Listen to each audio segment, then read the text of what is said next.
तो English speaking की class में है, इसमें अगर हम पढ़ रहे हैं एट अ रेलवे स्टेशन, अगर हम कभी रेलवे स्टेशन पर जाते हैं, ठीक है, तो हमें वहां कैसे टॉक करनी है, या वहां पर रेल के बारे में, ट्रेन के बारे में, कब आ रही है, क्या है, पूछेंगे तो हमें किस प्रकार से इंग्लिश में टॉक करना है।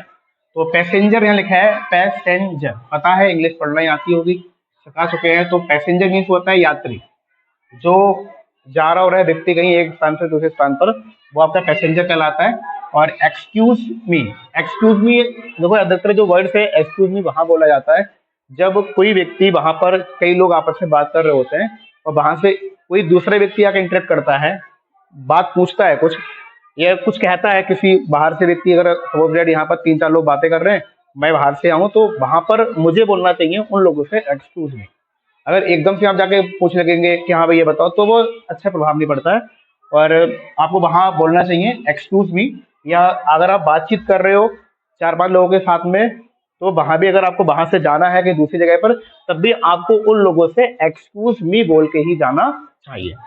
what time does the Nauchandi express arrive? what time मतलब क्या समय पर, डस एक आपके हेल्पिंग वर्ब है, द नौचंदी ट्रेन का नाम है, express arrive, does the Nauchandi express arrive, arrive भी होता है आने का, ठीक है। तो पैसेंजर पूछ रहा है, किससे पूछ रहा है पता चलेगा, excuse me what time does the Nauchandi express arrive.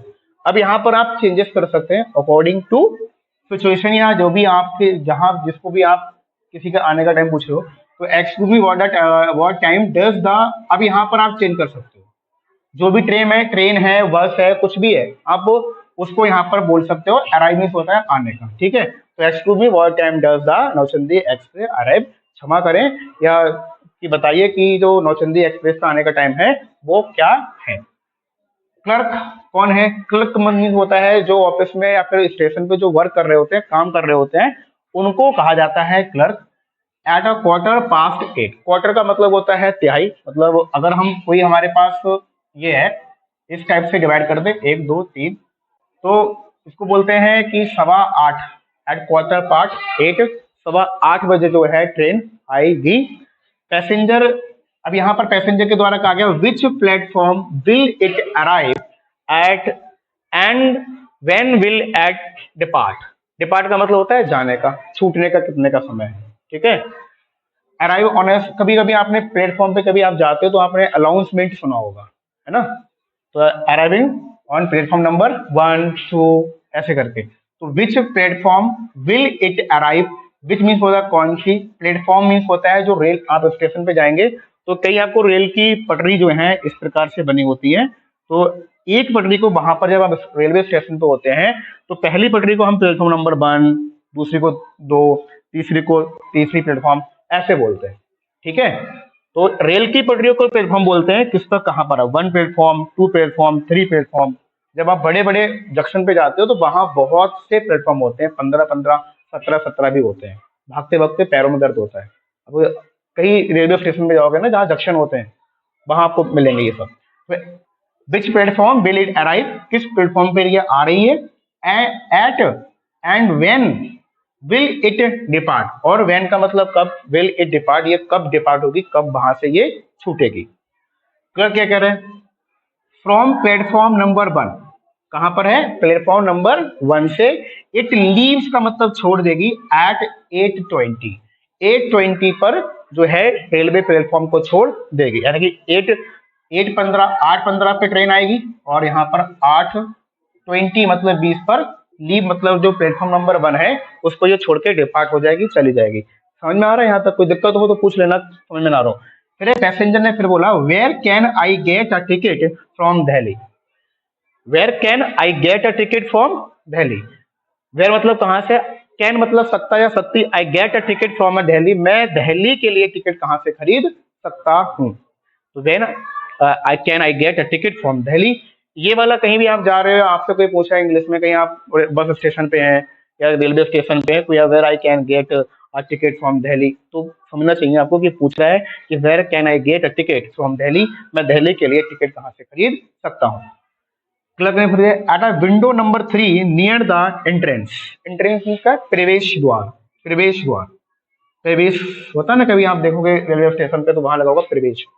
तो at window number three because आप जब जो रेलवे स्टेशन में जाओगे तो बहुत सी विंडो होती हैं। विंडो में जहां से आपको टिकट मिल रहा होता है उसको विंडो बोल रहे होते हैं। तो at window number three, 3 window पर है, नियर जो पास में है द एंट्री, जैसे ही आप प्रवेश द्वार में जाओगे, प्रवेश करोगे, वहीं जस्ट बराबर में विंडो नंबर 3 है, वहां से आप टिकट प्राप्त कर सकते हैं। Passenger, what is the fare for Delhi? Fair means क्या है? फेयर मीन्स किराया। क्या है? किराया। व्हाट इज द, अब देखो किराया अलग अलग होता है, जब किराएदार रहते हैं तो उसको रेंट बोल रहे होते हैं, रेंट कितना है क्या है, नहीं। जब यात्री के लिए फेयर बोलेंगे, what is the fare for Delhi, Delhi के लिए कितना किराया है, ये पैसेंजर पूछ रहा है। क्लर्क ने जवाब दिया, इट इज द 43 रुपीज। कितना? 43 रुपीज। अब यहाँ पर आप चेंज कर सकते हैं, जो भी किराया होगा अकॉर्डिंग टू आप वहां किराए के अनुसार आप बता सकते हैं कि इतना किराया होगा। इट इज द 43 रुपीज, वहां जो है 43 जो है रुपया है। पैसेंजर ने thank you very much, thank you very much का मतलब जो भी इसने कहा है, हर एक चीज बताई थी, यहाँ पर टिकट मिलेगा, ट्रेन यहाँ पर आएगी, इस प्लेटफॉर्म पे आएगी, तो वहां के लिए उसने बोला थैंक यू एवरी मच, मतलब जो भी आपने बताया उस सबके लिए धन्यवाद। नेक्स्ट आइए, he call for a porter. Porter means होता है कुली, you know about the coolie. कुली बारे जानते हो हम लोग, जो सामान को ढो रहे होते हैं रेलवे स्टेशन पे, उसको हम पोर्टर बोलते हैं। ही कॉल फॉर अ पोर्टर, उसने जो है पोर्टर को बुलाया। कॉल दी किसने? पैसेंजर ने। ठीक, नेक्स्ट पोर्टर आया, which train are you going to catch sir? Which मतलब कौन सी ट्रेन, आर यू गोइंग आप कौन सी ट्रेन से जा रहे हो, या आप कौन सी ट्रेन पकड़ने जा रहे हो। कैच मीन्स क्या होता है? पकड़ना। तो विच ट्रेन, कौन सी ट्रेन, आर यू गोइंग तुम जा रहे हो, टू कैच पकड़ने के लिए, या किस ट्रेन से आप जा रहे हो। सर मतलब श्रीमान, श्रीमान आप किस ट्रेन से जा रहे हो, या श्रीमान आप किस ट्रेन को पकड़ने जा रहे हो। नेक्स्ट आइए, फिर पैसेंजर ने कहा, यहाँ थोड़ा लाइट पढ़ लो मैं बता दूंगा। Passenger, the Nauchandi Express, the Nauchandi Express please carry my luggage platform number 1। अब जब पोर्टर ने पूछा which train are you going to catch sir, passenger ने रिप्लाई दिया द नौचंदी एक्सप्रेस, जो नौचंदी एक्सप्रेस है, please carry my luggage, Nauchandi Express को मैं कैच करने जा रहा हूँ, पकड़ने जा रहा हूँ। प्लीज मतलब कृपया, कैरी मतलब ले जाइए, माई लगेज, लगेज मीन्स सामान, लगेज मीन्स क्या होता है? सामान। तो लगेज टू प्लेटफॉर्म नंबर 1, कहाँ ले जाइए आप? प्लेटफॉर्म नंबर 1 पर लेकर चलिए। पोर्टर मतलब कुली ने कहा, वेरी वेल सर। ठीक है सर, श्रीमान, ठीक है, अच्छी बात है। पैसेंजर ने जवाब दिया, यहाँ पर थोड़ी मिस्टेक थी, बच्चे ने बताया डबल एफ होना चाहिए था, लिख लेना। Passenger, what are the charge, what are the charge, charge का मतलब होता है जो कुली आपका लगेज को उठाएगा, लेके जाएगा, तो जो भी इसका भाड़ा होगा, भाड़े को हम क्या बोल रहे हैं? पोर्टर मतलब कुली, 5 रुपीज पर लगेज सर, पर मतलब प्रत्येक, 5 मतलब 5 रुपीज, 5 रुपए पर लगेज, हर एक लगेज पे कितना पड़ेगा आपको? 5। पैसेंजर, फाइन, फाइन का मतलब होता है ठीक है, मतलब ओके बोल दिया, हाँ ठीक है, आप हर लगेज पर 5 रुपए ले लो। नाउ लेट्स हरी अप, अब जल्दी से वहां तक चलो। तो ये रहा कि कोई भी रेलवे स्टेशन पर है तो किस तरीके से बातचीत करते हैं।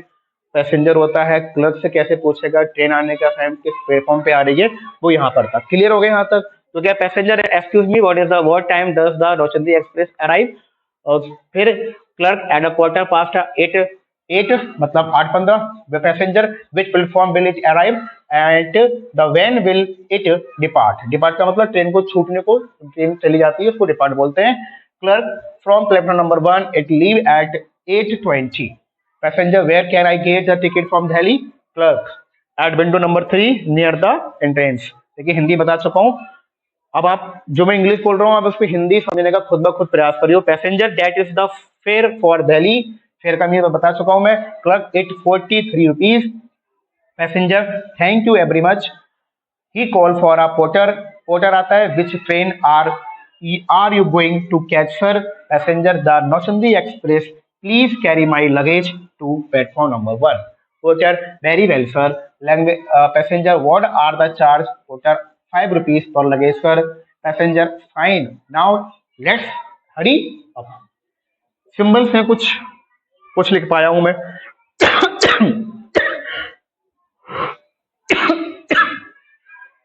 कुछ लिख पाया, कुछ रह भी गए हैं। तो जैसे यहाँ पर 2 लोग बात कर रहे हैं, एक लड़का है पूरब, दूसरा है पुनीत, तो दोनों आपस में टॉक कर रहे हैं। पूरा पूछता है what does a red cross stand for. अब आप ही पूछ सकते हो कि what does a red cross stand for. कोई भी सिंबल आपने देखा, कोई भी चीज आपने देखी, आपको पता है पूछना है कि इसका क्या मतलब है, तो वहां पर आप पूछ सकते हो what does a red cross stand for. जो रेड क्रॉस होता है आपने देखा होगा ना, इस टाइप से रेड क्रॉस बना होता है। कह रहे हैं कि what does a red cross, जो लाल रंग का क्रॉस का साइन बना होता है वो क्या है। पुनीत जवाब देते हैं red cross stand for medical aid. Aid का मतलब उपचार। उपचार होता है ना, जो उपचार देते हैं, अब समझ में आता होगा आपको। रेड क्रॉस का मतलब क्या है, stand for a medical add. ठीक है।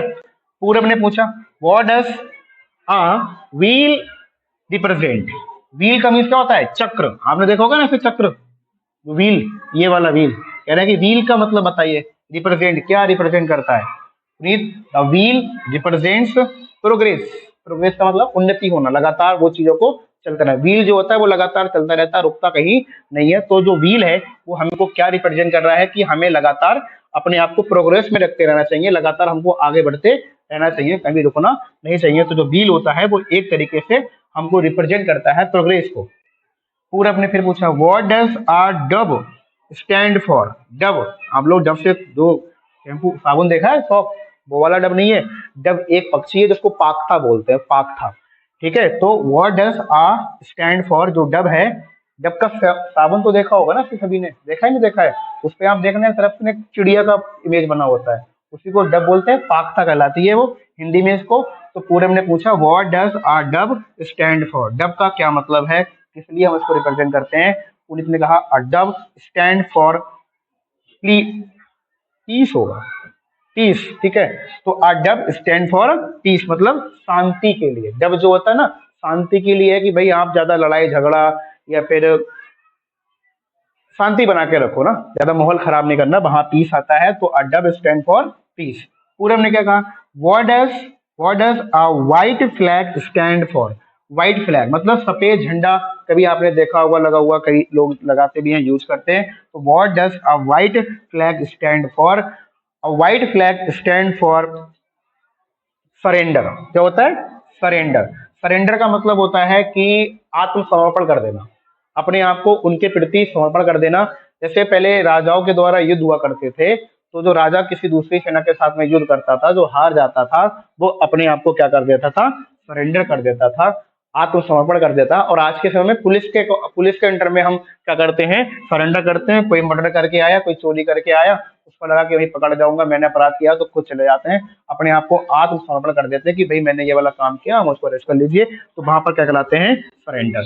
लेकिन white flag stand for surrender. कभी कभी आजकल ना धर्मों में देखा होगा, एक जय गुरुदेव के नाम के हैं, वो व्हाइट फ्लैग का यूज करते हैं। तो वो ईश्वर के प्रति अपने आप को क्या कर देते हैं, सरेंडर कर देते हैं। ठीक है। नेक्स्ट है पूरा what does a black flag stand for. कभी कभी आप कोई प्रोटेस्ट कर रहा होता है, वहां काला झंडा दिखाते हैं। ठीक है। तो काला झंडे का क्या मतलब है, कह रहे हैं पूरा what does a black flag stand for. Black flag का मतलब क्या है, किसको इसको रिप्रेजेंट करते हैं।